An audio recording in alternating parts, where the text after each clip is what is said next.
Perkenalkan, saya adalah Nikolas Bayu Gustiawan. Saya adalah dosen di program studi Pendidikan Ekonomi, bidang keahlian khusus Pendidikan Akuntansi. Saya bergabung di Universitas Sanata Dharma sejak tahun 2017 sebagai calon dosen. Dan pada November 2018, saya diangkat sebagai dosen tetap. Bidang peminatan ilmu yang saya tekuni adalah akuntansi keuangan. Pada kesempatan kali ini, saya akan menjelaskan salah satu mata kuliah yang saya ampu, yaitu mata kuliah Akuntansi Keuangan 3. Mata kuliah ini wajib diambil oleh mahasiswa program studi Pendidikan Ekonomi, bidang keahlian khusus Pendidikan Akuntansi, Universitas Sanata Dharma dengan beban 4 SKS. Mata kuliah ini membekali mahasiswa untuk belajar mengenai investasi dalam sekuritas, kewajiban lancar dan kewajiban jangka panjang, kemudian ekuitas, dan sekuritas dilutif dan laba berlembar saham. Dengan mengikuti mata kuliah ini, mahasiswa diharapkan mampu untuk menjelaskan yang pertama adalah investasi dalam sekuritas, yang kedua kewajiban lancar dan kewajiban jangka panjang, kemudian yang ketiga ekuitas, dan yang terakhir adalah sekuritas dilutif dan laba berlembar saham.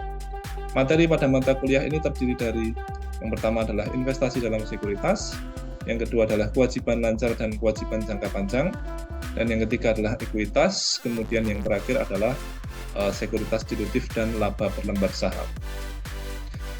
Sistem pembelajaran pada mata kuliah ini adalah yang pertama, mahasiswa diminta untuk belajar secara mandiri melalui video pembelajaran yang sudah diunggah di platform Edpuzzle. Kemudian pada hari perkuliahan, mahasiswa beserta dosen itu akan melakukan diskusi bersama dan tanya jawab pada materi maupun kasus soal yang akan mereka kerjakan.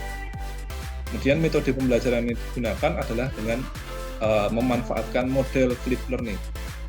Lalu sistem penilaian dilakukan dengan menilai tugas, baik itu individu ataupun kelompok. Kemudian ada ujian sisipan baik ujian sisipan 1 maupun 2, kemudian ujian tengah semester dan ujian akhir semester. Oke, baik. Selamat siang semuanya. Ya, bertemu kembali ya di mata kuliah Akuntansi Keuangan 3. Sebelumnya saya akan menyapa dulu yang ada di ruang Zoom. Apakah terdengar dengan jelas suara saya?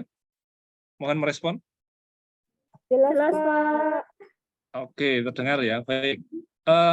Sebelum kita memulai perkuliahan pada siang hari ini, saya akan melakukan presensi terlebih dahulu ya. Oke, Marcelinus ada? Lalu Krisantus Malvin? Ya, tidak ada ya. Oke. Ermehida Febrianti? Ada di sini? Ya, oke. Oke, lalu Andreas Chris Martin? Ada. Fabian Davis? Elizabeth Cynthia? Angela Novi Aulia? Christopher? Yudit Prananingrum? Hadir, Pak. Ada ya, di Zoom ya. Oke. Kemudian Felicitas Lisdiana? Hadir, Pak. Ada. Oke.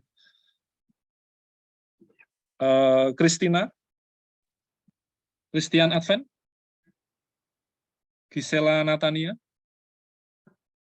Yohanes? Ya. Rosa Virginia? Adakah di... Hadir, Pak. Oke, ya, kelompok 1 ya di Zoom. Baik, saya share screen dulu untuk yang ada di Zoom. Ya, sekarang apakah sudah lebih jelas? Oke, ya. Jadi materinya itu tidak jauh berbeda ya. Dalam artian nanti ada beberapa perlakuan akuntansi yang itu sama-sama nanti ada diskonto, sama-sama ada premi. Lalu pencatatannya juga hampir sama begitu ya. Nah, kemarin setelah ujian tengah semester saya menugaskan teman-teman untuk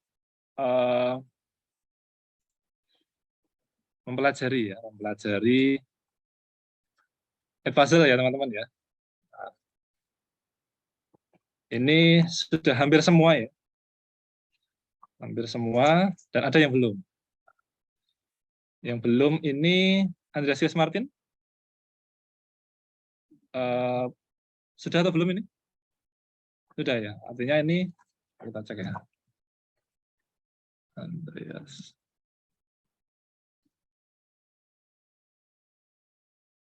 Ada 2 akun berarti ya? Oke. Nah, ini belum ini berarti. Belum ya berarti. Oke, lalu Krisantus Malvin. Betul ya, belum ya? Oke, nanti akan ada ya, saya berikan kesempatan lagi ya. Saya akan perpanjang, tetapi nanti nilainya berbeda. Lalu Krisantus Malvin tidak hadir ya. Priodika juga tidak hadir. Loren, ini ada 2 akun kemarin ya. Loren apa cuma 1 ya? Oke, ini ya, Loren Nika ya. Lalu Florentina Bebas. Sudah ya. Nama akunnya apa? Oke, sudah ya. Ya, berarti berapa tadi yang masuk tadi? Indra Martin ya yang belum ya. Kemudian yang tidak masuk. Baik, tentu teman-teman sudah mempelajari materinya. Nah, kita di sini akan diskusi nanti. Apa saja yang kira-kira itu sulit bagi teman-teman ya. Oke. Nah, sebelumnya kita akan melihat dulu ya tujuan pembelajarannya. Tujuan pembelajarannya adalah di bab ini kita sudah sampai di tujuan pembelajaran 6 dan 7. Jadi dari 1 sampai 5 ini sudah kita pelajari sampai dengan UTS kemarin. Kemudian dari 6 dan 7 ini yang kita pelajari sekarang sampai dengan nanti 9 ya di 2 pertemuan berikutnya. Lalu agenda kita hari ini ya seperti biasa ya. Kita di pertemuan-pertemuan sebelumnya yang pasti teman-teman sudah mempelajari dulu materinya di Edpuzzle. Nah, terlepas dari paham atau tidak itu ya, itu kan urusan nanti gitu. Nanti kita konfirmasi di sini. Nah, materinya yang sudah teman-teman pelajari adalah ya terkait dengan obligasi. Apa itu obligasi, kemudian proses penerbitannya bagaimana, lalu pencatatan akuntansinya bagaimana, khususnya untuk yang diterbitkan pada nilai nominal, tanpa diskonto atau premi. Lalu nanti teman-teman akan mengerjakan kasus soal secara berkelompok ya. Nanti silakan mengakses ke LMS, kemudian mengerjakan kasus soal yang sudah saya unggah di LMS tersebut secara berkelompok. Seperti biasa ya, nanti boleh menggunakan Excel, lalu yang dikumpul kelompok satu saja. Setelah itu kita akan bahas kasus soal tersebut. Oke, itu agendanya ya. Nah, sekarang kita masuk ke materi ya. Materinya tidak akan kita bahas semua, tapi nanti kira-kira materi-materi mana saja yang kira-kira itu teman-teman butuh pemahaman lebih, ya, karena mungkin dirasa sulit ya. Atau mungkin mudah semua ya, sehingga langsung masuk ke kelompok. Tidak ya. Nah, terutama yang sudah mempelajari sebelumnya. Kalau yang belum ya harus mempelajari lebih dahulu nampaknya ya. Oke, ada pertanyaan dulu mungkin. Nah, ini langsung pertanyaan ya, karena teman-teman sudah belajar dulu. Kira-kira yang mana? Kalau nggak ada, berarti saya yang bertanya mungkin ya. Oke, atau kita satu-satu saja ya. Oke, saya kira untuk utang obligasi teman-teman sudah tahu ya. Obligasi itu apa gitu kan. Di mata kuliah yang lain ya, itu juga sudah teman-teman pelajari mata kuliah teori investasi gitu ya, manajemen keuangan ya. Ya, ini kalau di sini disebutkan bahwa ya ini salah satu cara perusahaan untuk mendapatkan pinjaman jangka panjang. Bisa juga jangka pendek karena ada obligasi jangka pendek. Untuk kepentingan pendanaan perusahaan. Nah, poinnya di sini adalah lalu bedanya apa dengan wesel ya? Kan sama-sama utang ya. Sama-sama surat utang begitu ya. Kalau wesel kemarin kan surat utang ya. Nah, ini poinnya adalah perbedaannya apa dengan wesel. Nah, di sini ada di sini. Mungkin salah satu ya. Perbedaan antara obligasi dengan wesel. Yohanes mungkin?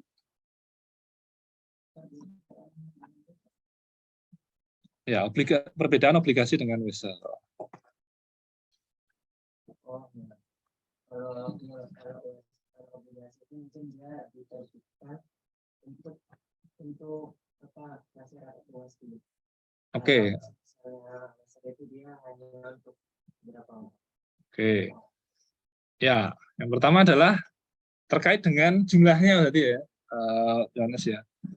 Jadi obligasi itu memang diterbitkan dalam jumlah yang besar.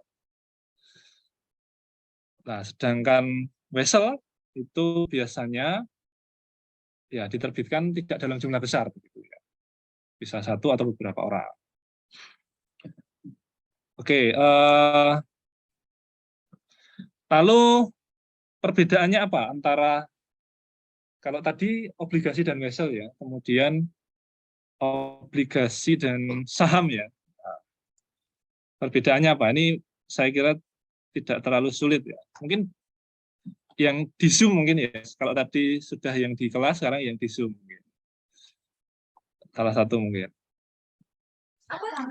Kalau saham itu bukti kepemilikan, kalau obligasi bukan bukti kepemilikan.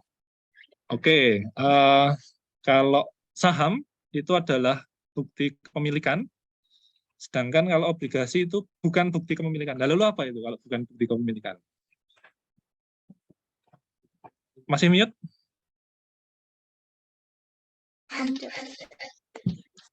Kalau obligasi itu sumbernya kayak dari pinjaman gitu Pak, dari utang. Tapi kalau saham itu modal, jadi bukti kepemilikan. Kalau gimana tadi? Kalau saham itu bukti kepemilikan berupa modal begitu ya. Kalau obligasi? Kalau obligasi itu surat utang, jadi asalnya dari pinjaman gitu Pak. Oke ya. Jadi kalau obligasi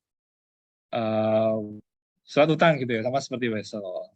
Nah, di sini memang kalau kita lihat saham dan obligasi itu sama-sama instrumen keuangan ya, yang diperdagangkan di pasar saham. Nah, kalau saham itu bukti kepemilikan, sedangkan obligasi bukan. Nah, bukannya apa tadi kan? Ya, berarti surat utang begitu kan? Karena di sini nggak ada tadi ya.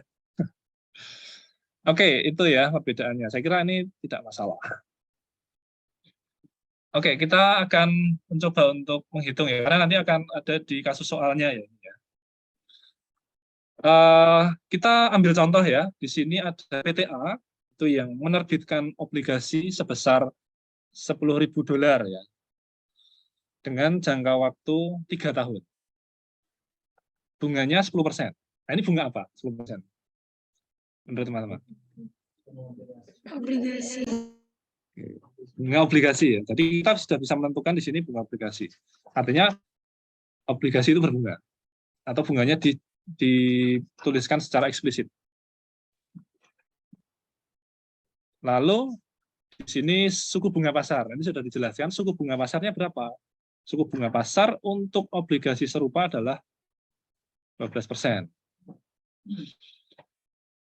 Lalu ada informasi, ini bunga dibayar setiap tahun sekali.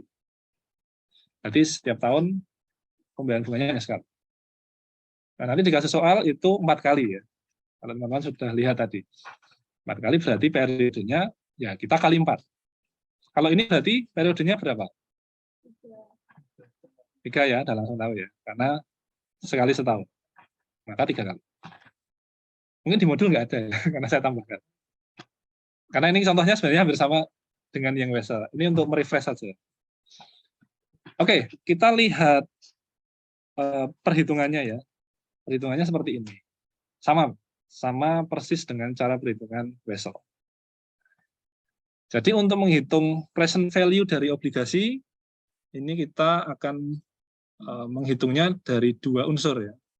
Dari nilai pokok, present value dari nilai pokok, atau nilai sekarang dari nilai pokok, dan nilai sekarang dari bunga. Nah, karena dalam kasus ini 1 tahun itu 1 kali, maka ya kita sudah bisa menentukan periodenya itu 3 kali. periodenya 3 kali, kemudian suku bunganya juga sama, artinya tidak kita ubah suku bunganya per tahun. Karena ya satu periode itu 1 tahun. Nah, ini bisa kita lihat 10.000 dari nilai pokok dikalikan dengan rumus present value-nya. 1 dibagi dengan 1 tambah 12%. Nah, 12% ini suku bunga apa? Pasar? Oh, langsung tahu ya. Oke. Nah, sudah mengerjakan UTS kemarin ya. Sudah sangat ahli nampaknya. Nah, jadi harus UTS dulu baru bisa. Ya, nanti minggu depan ya saya akan bagikan, kemudian apakah ada remedi atau tidak nanti. Oh, minggu depan libur ya? Ya, Senin. Ya. Ini 12%, ini pangkat 3 ya. Hasilnya 7.118. Kemudian nilai sekarang dari bunga, ini 1.000 dikalikan dengan ini. Lalu hasilnya adalah present value dari obligasi itu lebih rendah atau lebih tinggi dari nilai nominalnya kalau kasusnya seperti ini. Oke, lebih rendah. Artinya kalau lebih rendah itu ada diskonto atau premi? Oke, diskonto ya, artinya nggak ada keterangannya. Ini artinya ada diskonto yang harus diakui oleh ya penerbit aplikasi sebesar $480 ya. Ini terjadi karena memang apa yang ditawarkan oleh obligasi bunganya berapa tadi? Nah, harus lihat ya. 10% ya. 10% ini lebih kecil dibandingkan apa ini ya? Dibandingkan dengan bunga pasarnya. Apa yang ditawarkan oleh obligasi itu lebih rendah daripada pasar. Sehingga obligasi ini tidak mungkin diterbitkan pada nilai nominal karena pasti tidak laku. Maka harganya harus diturunkan.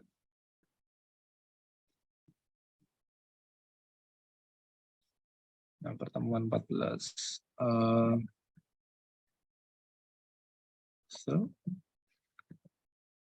Nah, ini teman-teman saya minta untuk mengerjakan latihan kasus soal ya, dan nanti dikumpulkan. Di sini teman-teman mengerjakan secara berkelompok. Lalu seperti biasa ya, tugas itu dapat dikerjakan dengan menggunakan Microsoft Excel. Nah, di sini ada 2 soal ya, 3 soal ya. Tapi yang ketiga itu sebenarnya pengembangan saja, pengembangan untuk soal berikutnya ya. Jadi saya minta teman-teman untuk mengerjakan nomor 1 dan 2 ya, 1 dan 2 dulu. Supaya nanti terkait dengan materi kita, karena materi kita itu kan yang diterbitkan pada nilai nominal ya. Oke, silakan bergabung ke kelompok ya, nomor 1 dan 2 dahulu.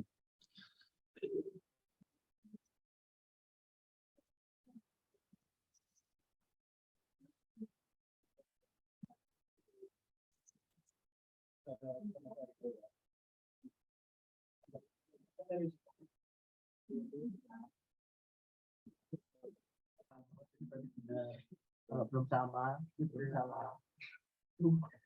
Tinggal kan?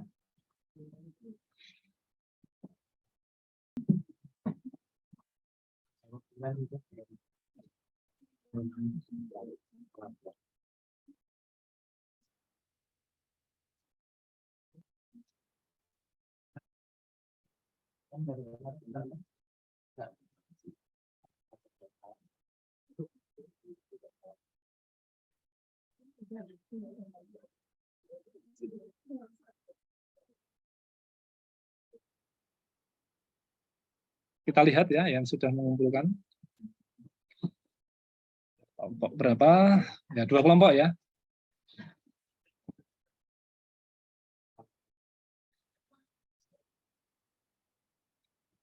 Betul. Kelompok 4 ya. Kelompok 4 itu Alexander, Fabian Davis ya. Sorry, kelompok 7 ya.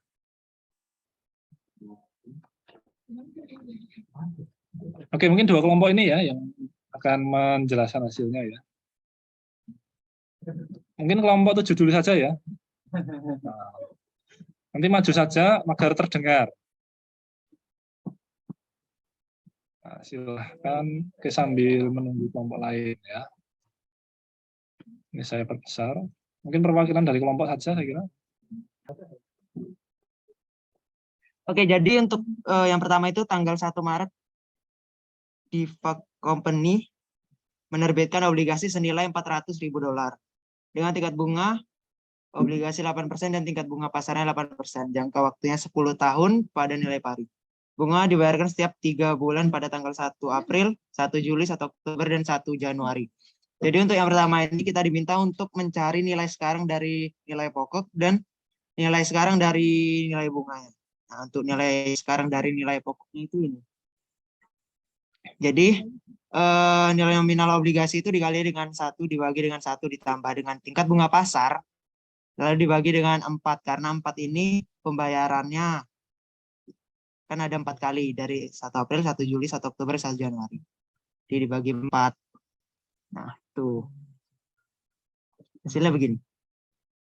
Sabar dulu. Ya. Lalu untuk bunga pasarnya tuh bunga pasarnya pun ini mencarinya dengan rumus ini ya. 1 dikurangi 1 dibagi dengan 1 ditambah. Ini sama yang 8% tadi dibagi dengan 4. Dipangkatkan dengan 40. 40 ini periodenya. Tadi yang 10 tahun itu karena pembayaran ada 4 kali jadi dikali 10. 40. Lalu dibagi dengan 2% sama 8% dibagi 4 tadi. Dan untuk menghitung pembayaran bunganya itu tiap periodenya itu ya nilai nominalnya dikali dengan tingkat bunga dibagi dengan 4. Nah, 8.000. Lalu dan hasilnya untuk bunganya itu 218.843,83. Dan totalnya sama. Maka kesimpulannya obligasi bisa diterbitkan pada nilai par atau nilai nominal. Ya. Oke, jurnalnya begini. Kas dan utang obligasi. Itu penerbitan.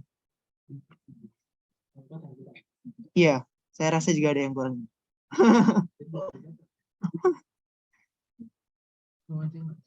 Iya. Penerbitan. Ini ya, Pak.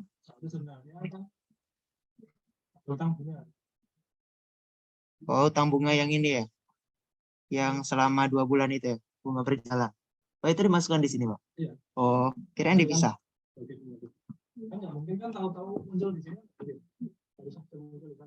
Ya, oh. Oke. Sini, jadi ada tambahan utang bunga. Utang bunga itu didapat dari ini, karena bunga berjalannya. Dari, kan ini pada tanggal 1 Maret itu dia menerbitkan obligasi. Maka kalau pembayarannya kan pada tanggal 1 Januari, maka ini ada berjalan selama 2 bulan. Ya. Maka $400.000 itu dikali dengan 2/12, lalu dikali dengan 8%. Cukup. Nah, Pak. Benar kan, Pak, maksudnya? Nah, ya, ini utang bunga maksudnya ya. Enable aja. Oke. Ribet sekali ya.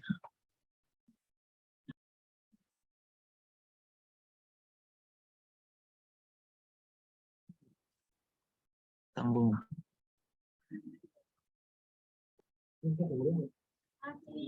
Pak, hari ini Pak.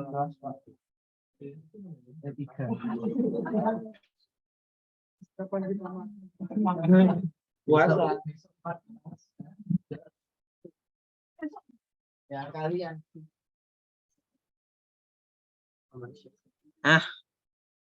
Bener, Pak.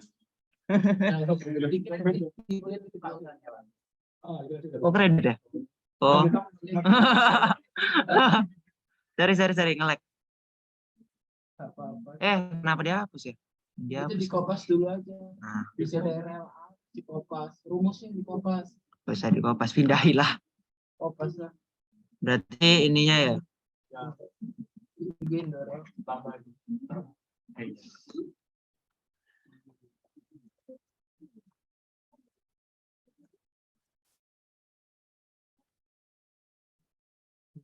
Waduh.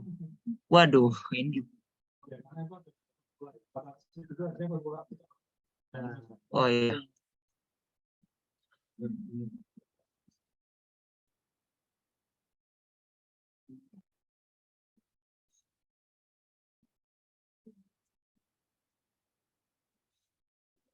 Bisa juga ya? Apa ini?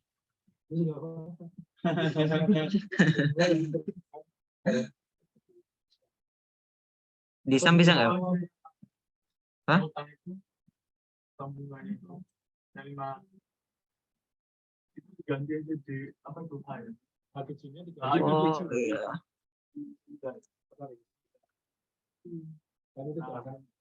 iya. Itu sering masalahnya Excel. Ya gitu. Oke Pak. Oke. Terima kasih atas koreksinya. Lalu selanjutnya pembayaran ini ya. Pembayaran bunganya ya.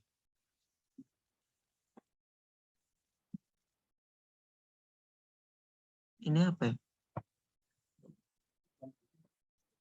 Kenapa Pak? Kalau ini Pak? Bukan bunga yang diakui, Iya. yang dibayar itu loh. Ya itu kan 2 bulan. Satu bulan. 8% sekali. 1 bulan itu kan dari Maret ke April. Di satu itu berapa? 400. Ya. Saya kira tidak ada yang kasih. Ini apa yang salah ya Pak? Nggak ada. Iya. Penjelasannya mana yang tanggal 1 April? Tanggal 1 April ini kan kita membayar. Ya. Jadi ada bunga berjalannya yang ini. Nih. Selama 2 bulan. Lalu juga ada beban bunganya. Beban bunganya kan itu kan yang kita perhitungkan dari karena kan kita ada pembayaran pada tanggal 1 April. Nah, maka itu harus diperhitungkan dari bulan Maret. Gitu. Ya. Lalu pembayaran bunganya? Pembayaran bunga kan dari April ke Juli. Maka itu ada 3 bulan. Ya, ini langsung dikali saja. Ya. Beban bunga kas. Dah. Perhitungannya ya $40.000 itu dikali dengan 3/12 dikali 8%. Ya 400.000 maksudnya. Sorry. Dikali 3/12 lalu dikali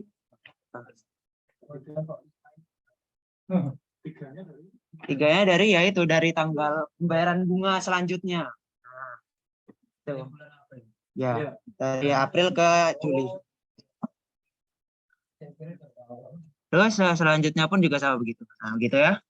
Lalu lanjut dan penyesuaiannya tanggal 31 Desember itu kita menyesuaikan aja karena kan tanggal 31 ini kita masih harus membayarnya tanggal 1 Januari, makanya ini masih menjadi utang. Nah, jadi dari tanggal 1 Oktober tadi sampai ke Desember itu kan ada berapa bulan? 3 bulan juga. Maka itu harus diperhitungkan dan nanti ini akan dibayar pada tanggal 1 Januari. Sudah. Baik, untuk agenda kita hari ini sudah selesai teman-teman ya. Bagi yang belum dikumpulkan, silakan dikumpulkan ya, termasuk kelompok yang ada di Zoom ya, silakan dikumpulkan. Kemudian kita akan bertemu lagi di pertemuan berikutnya, pertemuan 15 ya. Jadi polanya sama. Teman-teman saya minta untuk belajar dulu. Kemudian besok diskusi kelompok. Oke, ada selamat siang dan terima kasih teman-teman. Terima kasih.